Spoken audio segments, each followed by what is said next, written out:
Hello guys, magandang hapon po sa inyong lahat. Um,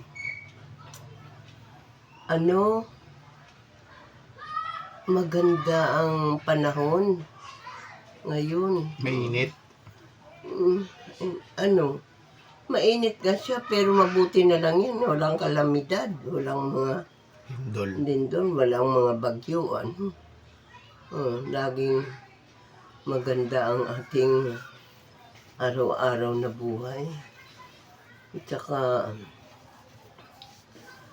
sana naman yung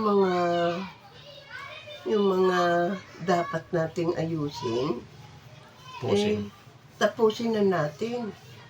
Kung pwede ngayon, huwag nang ipagpabukas. Kasi Iba naman daw bukas, no? para iba naman bukas. Halimbawa, may mga hugasan kayong plato.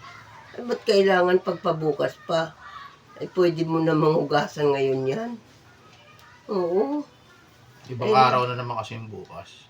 Nako, ewan ko. May mga tao palang ganyan dito sa mundo na pagkatapos kumain, ilalagak lang dyan yung kinainan at kung kailan kakain ulit bukas. O kaya mamaya, tsaka palang maghuhugas ulit. Ba't ganun? Ako kasi, ang ugali ko, kahit na hirap na ako, pagod na ako. Pagkatapos kong kumain, hugasan ko agad yung kinainan ko kasi, natatakot akong gapangan ng ipis at saka daga. Oo. Daga, anak ko. Ba't ganun? Oo.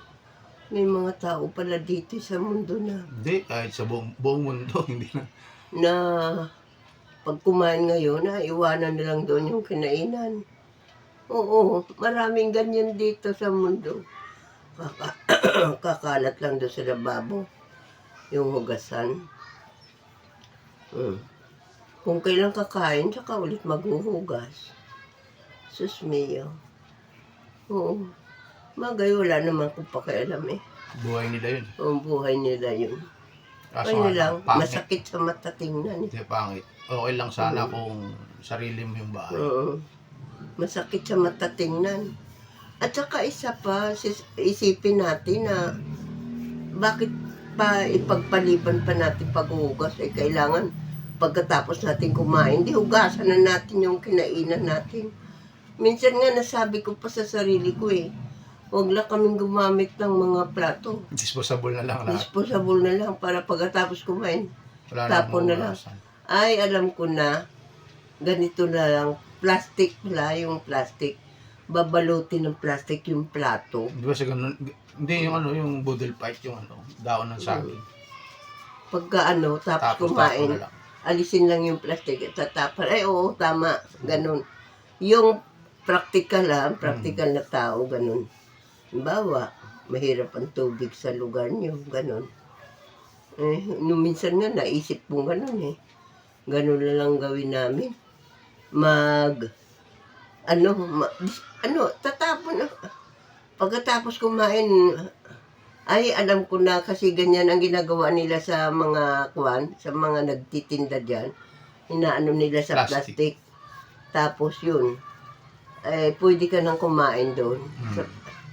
Sa plato na may plastic. Pag inalis yung plastic, malinis yung plato. Oo. Ganun nga. Practical. Marami naman palang paraan. Para wag na maghugas, no? Mahirap naman kasi maghugas. Kakain ka, busog na busog ka, tapos maghugas ka pa. Mahirap nga naman maghugas, no? Ganyan lang ang gagawin. Ako, naisip ko nga mag-disposable na lang kami para pagkain namin, diretso tapon na lang sa basurahan Huwag nang hugas-hugas pa. Yung nga lang, kamay mo ang hugasan mo. Yan guys, mapahatid ko. Motivational message ba? Oo, kung may kung kulang pa tayo sa kaalaman, ba, pwede yung, Dagdagan na lang yung, sunod. oo, dadagdagan Marami na. pa namang oras eh. Kung kulang tayo sa kaalaman pa, Uy. Sige guys. o sige, thank you. God bless.